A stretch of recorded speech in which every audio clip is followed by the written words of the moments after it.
नमस्कार। सर्वप्रथम गुरु महाराज जी के चरणों में मेरा बहुत-बहुत प्रणाम और स्वागत करती हूँ सबका सनातन शास्त्रार्थ कार्यक्रम में। श्रोताओं, आज आपको एक ऐसी शख्सियत से रूबरू कराएंगे जो कहते हैं स्त्रियां चरित्रहीन होती हैं और हवाला देते हैं मनुस्मृति का, जो कि सरासर झूठ है। महिलाओं के लिए क्या लिखा हुआ है? महिलाएं जन्म से ही चरित्रहीन होती हैं।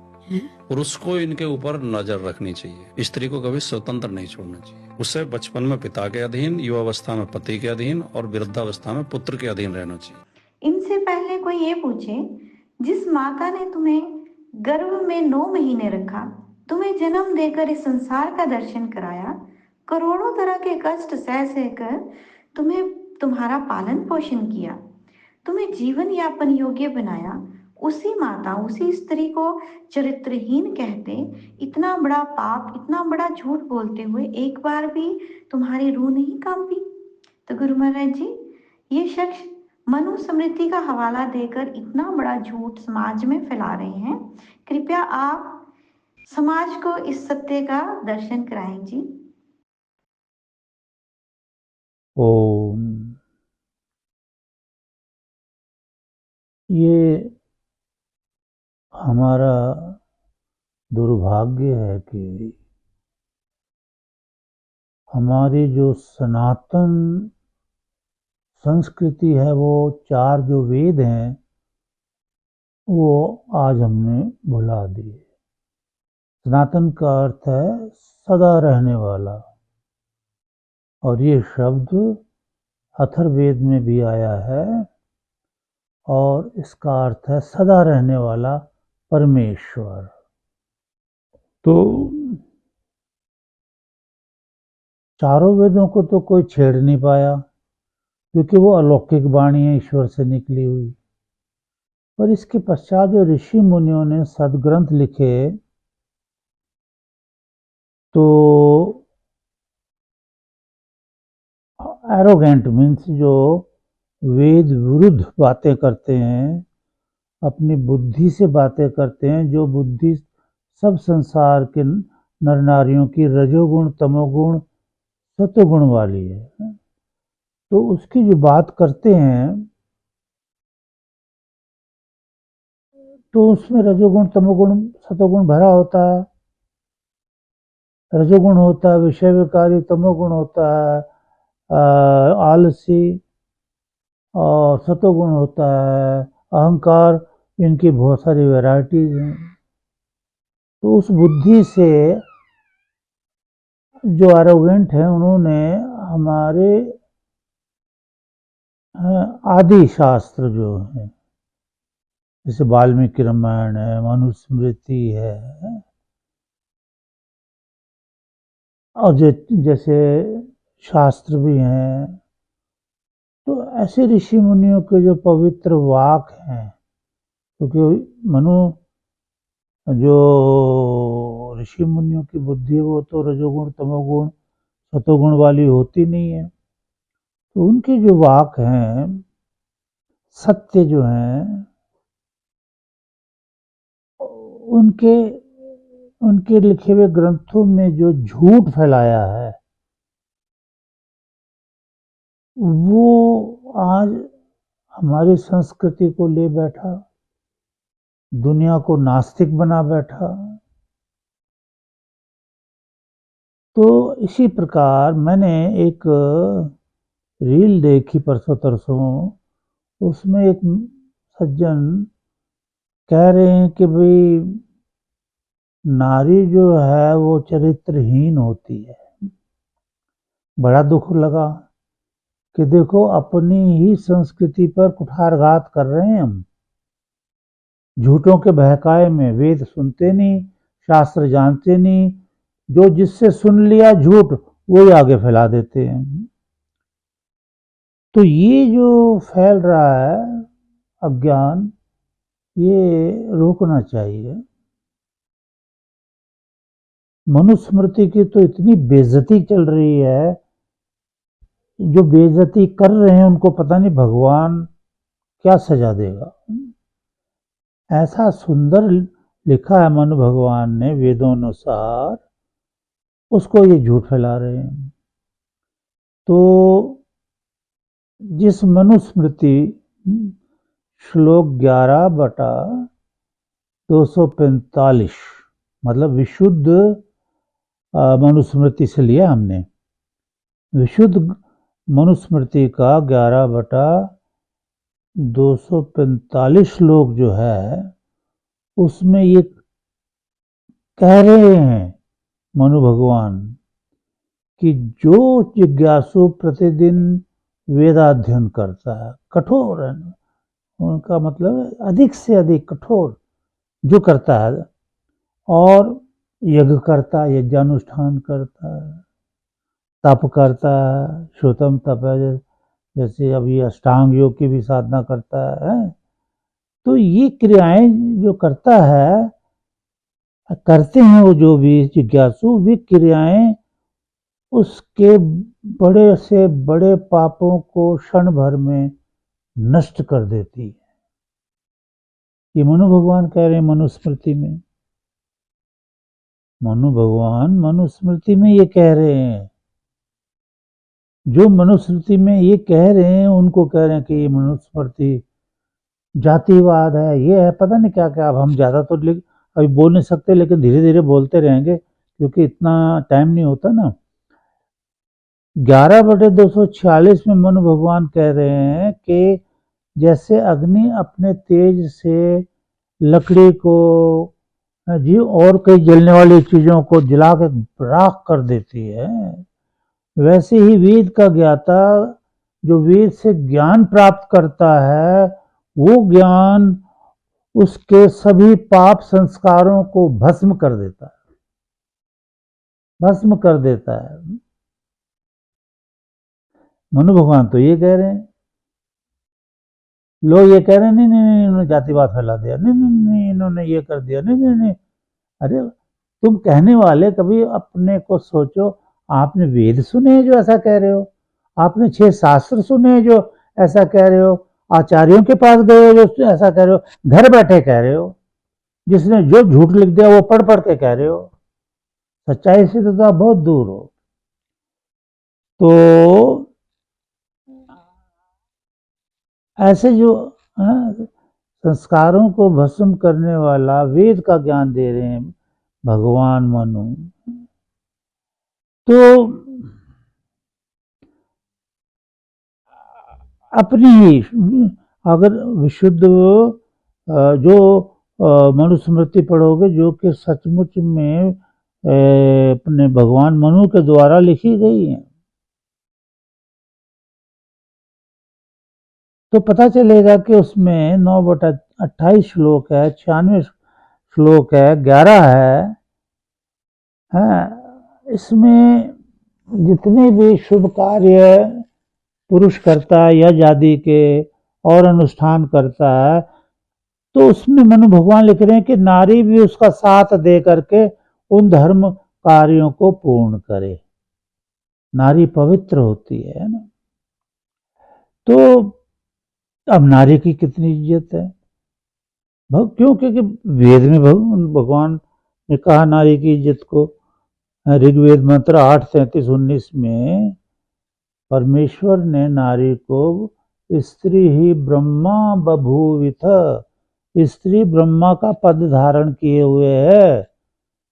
गृहस्थ की वो ब्रह्मा है, पति भी उसके नीचे आता एक तरह से है। और जो पति ऐसा कह रहे हैं नारी के विषय में, वो तो नारी से नीचे का दर्जा रखते हैं। उन्हें क्रोध आता होगा कि नारी की पूजा क्यों होती है, इसलिए कह देते होंगे शायद। ऐसे ही है मेरा मत। और तो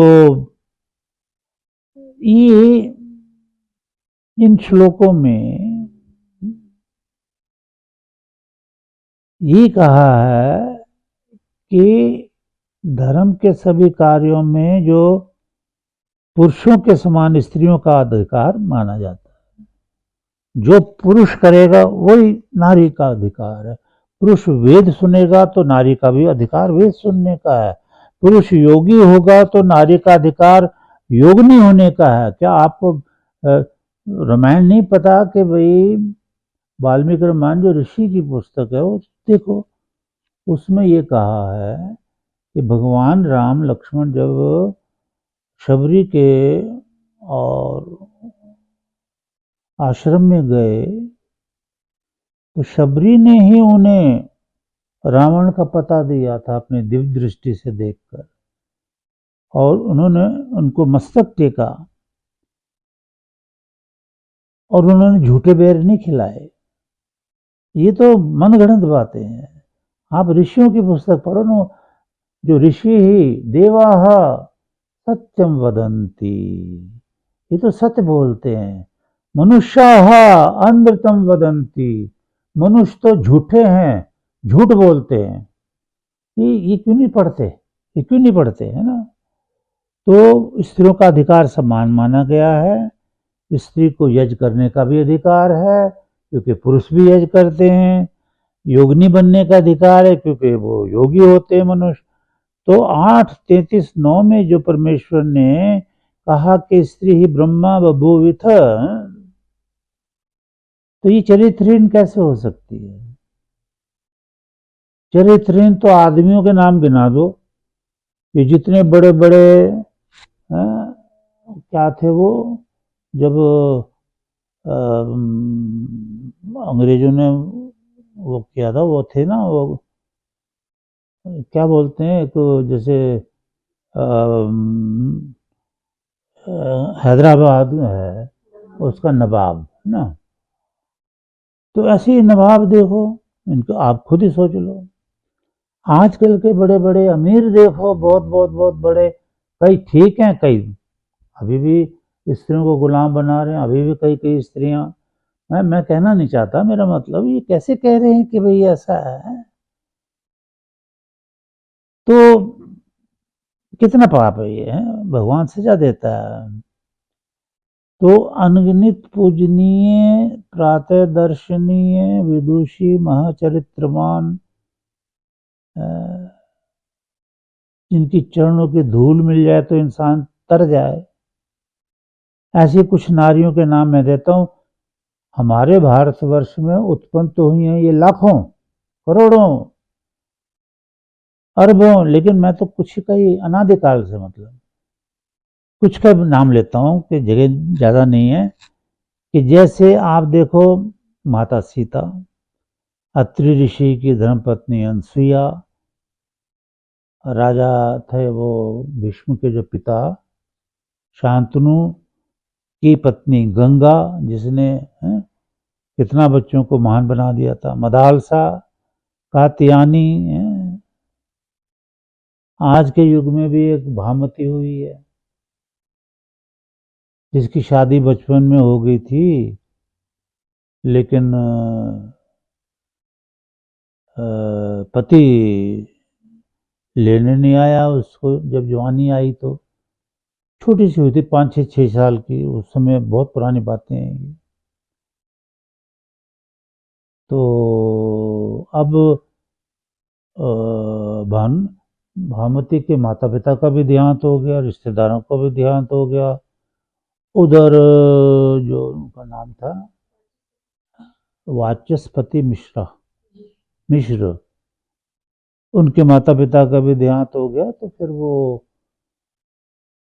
खुद ही चली गई, जवान हो गई थी ना, उसका रक्षा कौन करे, अपने पति के घर खुद ही चली गई थी। ये आज के युग में भी बहुत नारियां हैं, गुणवान, पतिवान, योगिनी, तो ये चली गई। तो मिश्र जी उस वक्त वो पुस्तक लिख रहे थे, वो फिर वहां देखा ये तो बड़े लीन रहते हैं पुस्तक में। हम तो आंख मीच के बैठते तो हमें तो बुद्धू बना देते हैं, तो वो तो आंख मीच के और आंख खोल के पुस्तक लिखे थे। नारी ने समझ लिया ये तो विद्वान है, क्योंकि वो भी वेद सुने हुए थी, संस्कृत की ज्ञाता थी, सिलाई तो वो सिलाई करके आसपास की लड़कियों को सिखाती थी, अपने घर बुला के उनसे जो आमदनी पैदा होती थी, अपने पति की भी सेवा करती थी, अपने पर भोजन इत्यादि का प्रोग्राम करती थी। पति को पता ही नहीं कि उसके साथ कोई रह रही है। महीने बीत गए। अब अब पुस्तक तो लिख दी थी, ईश्वर की लीला है कि उस वक़्त जो है सिर्फ नाम लिखना था उस पुस्तक का बाकी।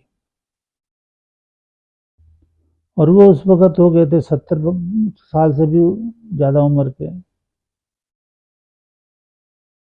तो जो रात्रि का समय था, चांदनी का समय था, झोपड़ी में से आ रही थी रोशनी चंद्रमा की, दिया जल रहा था, दिया के तेल खत्म होने लगा तो भामती उठी और जैसे ही वो लेने जा रही थी तेल, तो जो लगी हुई थी समाधि उनके पति की, वाचस्पति जी की, तो वो टूट गई उसकी आवाज़ से उठने से। और एकदम बोले, तू कौन है? उन्होंने बताया, मैं तो आपकी पत्नी हूँ, धर्मपत्नी। कहते हैं, ये कैसे हो सकता है, मैं तो नहीं जानता तुझे। फिर उसने याद दिलाया कि जब हम छोटे छोटे थे तो भी आपके बगल में, आपके हाथ में फेरों के टाइम भी और अष्टाध्यायी थी, उसके सूत्र रट रहे थे आप संस्कृत के हैं। तो फिर उसको याद आया कुछ कुछ सारी बातें हुई। फिर वो आगे बढ़ा, देखो ये मेरी पत्नी है, मुझे इसकी रक्षा करनी, भोजन का इंतजाम करना था, ये मेरा कर रही थी। बढ़ा वो एकदम से, थोड़ा आगे बढ़ा अपने पत्नी को प्यार करने, तो पत्नी दूर हट गई कि हे पति परमेश्वर, आपके चरणों में रहकर मैंने ब्रह्मचर्य का ज्ञान प्राप्त किया है, मेरा ब्रह्मचर्य ना तोड़ देना बस। वो एकदम से पीछे हट गए, वो भी ब्रह्मचारी थे, वो तो उसको प्रसन्न करने के लिए आगे बढ़ रहे थे, लेकिन जब ऐसे शुद्ध विचार सुने तो पीछे हट गए और उसको आशीर्वाद दिया और कहने लगा, आपका नाम क्या है? कहने लगा, भामती। कहता, मैं इस पुस्तक का नाम ही भामती रख रहा हूँ। तो ऐसी महान नारियों को कोई कह के चरित्रहीन है, बड़ी, अब मैं तो कुछ कह नहीं सकता। और लड़ाई मैं कभी करता नहीं हूँ, कोई मुझे 2 गालियां दे जाए दे जाए, तो लेकिन सच बोलता हूँ। तो ये मैंने उदाहरण भी दे दिया आपको।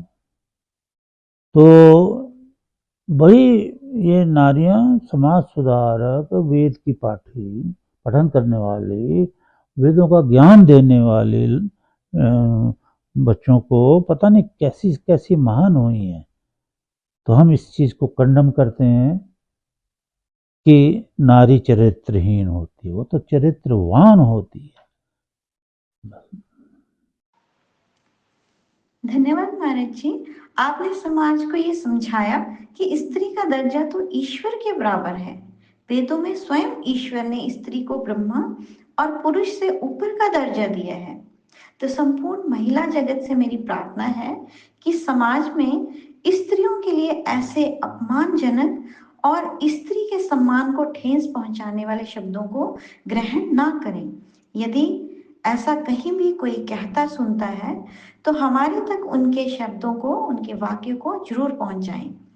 वेद, शास्त्र और उपनिषदों के प्रमाणों सहित इस चैनल में आप सबके प्रश्नों का उत्तर देना ही हमारा लक्ष्य है। तो जुड़े रहिए हमारे चैनल से। अगली ज्ञानवर्धक वीडियो के साथ शीघ्र ही लौटेंगे। धन्यवाद।